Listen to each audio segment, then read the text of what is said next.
अस्सलाम वालेकुम। ASM news के साथ मैं हूँ रुबाब फातिमा। नजर डालते हैं आज की हेडलाइंस पर। अमेरिका ने भारत की जानिब से पाक भारत जंगबंदी में सदर ट्रंप का किरदार न होने का भारतीय दावा झूठा करार दे दिया। अमरीकी महकमा खारजा के तर्जुमान टिमी ब्रोस ने मीडिया ब्रीफिंग में कहा कि बाज़ बयानात खुद ही अपनी हकीकत जाहिर कर देते हैं। जदीद दौर में सच जानने के लिए किसी एक तबसरे पर इन्हिसार नहीं किया जाता। टिमी ब्रोस का कहना था कि बाज़ आरा गलत होती हैं। सदर डोनाल्ड ट्रंप ने इस मसले को काफी वाज़ेह कर दिया है। पाकिस्तान और भारत के दरमियान जंगबंदी अमरीका ने करवाई। तर्जुमान ने मजीद बताया कि अमरीका की तवज्जो इस वक्त गजा में जंगबंदी पर मरकूज है। अमरीकी सदर गजा के हवाले से नई तजावीज का जायजा ले रहे हैं।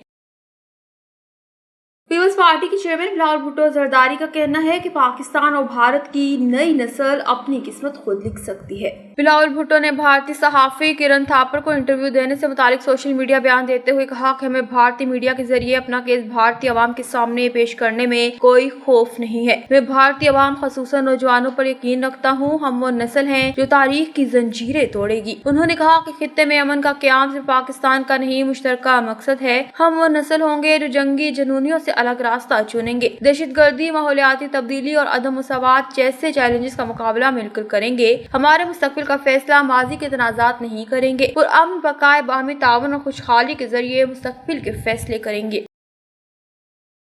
पाक फौज के तर्जुमान लेफ्टिनेंट जनरल अहमद शरीफ चौधरी ने कहा कि भारत ने दहशतगर्दी को पॉलिसी के तौर पर पाकिस्तान के खिलाफ बनाया हुआ है। DGISPR लेफ्टिनेंट जनरल अहमद शरीफ चौधरी ने कहा कि भारतीय सरपरस्ती में होने वाली दहशतगर्दी के नेटवर्क का मास्टरमाइंड अजीत डोवल है। अमेरिका और कनाडा समेत कई ममालिक भारतीय रियासती दहशतगर्दी का एतराफ कर चुके हैं। इनका कहना था कि भारत के मजमूम अज़ाइम बलोचिस्तान को गैर मुस्तहकम करने की मुनज़्ज़म साजिश है। ख्वारिज की इस्तिलाह रियासत और फौज पर हमलावर होने वाले मुसल्लह ग्रोहों के लिए इस्तेमाल की जा रही है। मौजूदा फितना और ख़वारिज इस गुमराहकुन नजरिए का तसलसल है। उन्होंने मजीद कहा कि इस्लाम में जहाद या कताल का इख्तियार सिर्फ रियासत के पास है। किसी फर्द, तंजीम या ग्रोह को जहाद या कताल का इख्तियार नहीं। फितना ख्वारिज का इस्लाम, इंसानियत, पाकिस्तानी रिवायत से कोई ताल्लुक नहीं। DGISPR ने कहा कि फितना और हिंदुस्तान की इस्तिलाह भारतीय हिमायत याफ्ता दहशतगर्दों के लिए इस्तेमाल होती है। फितना और हिंदुस्तान खास तौर पर बलोचिस्तान में मुल्क को गैर मुस्तहकम करने के लिए सरगर्म है।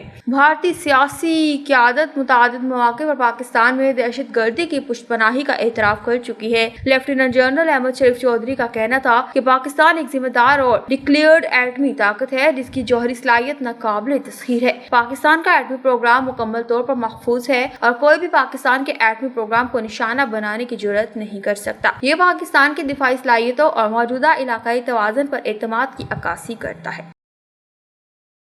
तुर्क वज़ीर दिफा ने वफ्द के हमरा पाक फ़ज़ाइया के सरबराह से मुलाकात की है, जिसमें इलाकाई सलामती की सूरत हाल, दिफाई ताउन पर पेशरफ्त और मुस्तकबिल के इश्तराक पर तबादले ख्याल किया गया। ISPR के मुताबिक air chief marshal Zaheer Ahmed Babar Sidhu ने पाकिस्तान और तुर्किया के दरमियान बरादराना ताल्लुकात को उजागर करते हुए दोनों ममालिक के माबैन मुश्तरका मकासद और तस्वीराती हम आहंगी पर रोशनी डाली। उन्होंने दिफा, बिलखसूस आला तरबियत और एरोस्पेस टेक्नोलॉजी में ताउन बढ़ाने के अज़म का इयादा किया। तुर्क वज़ीर दिफा याशार गिलर ने हालिया पाक भारत कशीदगी के दौरान पाक फ़िज़ाइया की शानदार कारकर्दगी और कौमी खुदमुख्तारी के दिफा में पुख्ता अज़म को सराहा। उन्होंने पाकिस्तान और तुर्किया के दरमियान बरादराना ताल्लुकात को मज़ीद मजबूत बनाने की ख्वाहिश का इज़हार करते हुए जदीद गैर रिवायती जंगी टेक्नोलॉजीज और बगैर पायलट के फ़िज़ाई निज़ाम के शोबे में मुश्तरका मंसूबाजात और सनती ताउन की अहमियत पर जोर दिया। हेडलाइंस आपने जानी। मज़ीद बाखबर रहने के लिए देखते रहिए ASM न्यूज।